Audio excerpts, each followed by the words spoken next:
Në shumë vende europiane tashmë po aplikohet ulja e orarit të punës në 36 orë, madje edhe 34 orë në javë, ndërsa në Shqipëri orari standard prej 40 orësh shpesh tejkalohet pa kompensim të duhur.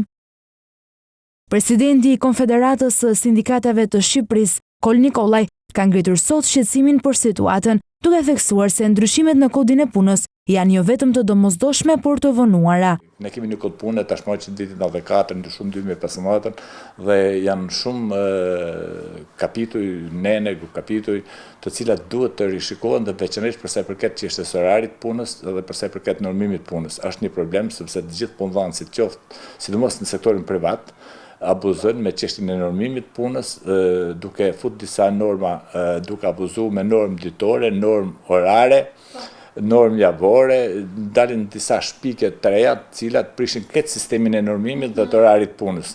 Duke abuzuar, duke ju thënë ju do punoni 40 orë në javë, do punoni 6 ditë. Nikollaj thotë se qeveria do të reformojë kodin e punës, duke sjellë standarde të reja që mbrojnë punonjësin dhe frenojnë praktikat abuzive me oraret. Legislacioni shqiptar ta përkufizoje që do të ketë vetëm 40 orë në javë. Çfarë ndryshimi i kodit punës, sepse është e pamundur që ne kjo të rregullohet me kontrata kolektive, sepse qeveria justifikohet të rregullojnë me kontratë kolektive, por në vërtetë nuk kanë asnjë hapësirë sindikatave që ta ushtrojnë pushtetin e vet në mënyrë të pavarur që të negociojnë dhe të ndryshojnë kontrata kolektive. Ne s'kemi as ligj për kontratat kolektive, nuk kemi as struktura funksionale siç janë Këshilli Kombëtar i Punës, i cili pothuajse nuk ekziston, Këshilli Ekonomik e Social nuk ka fare, janë struktura të cilat ndihmojnë për të ushtruar pushtetin sindikatave nëpërmjet kontraktimit kolektiv.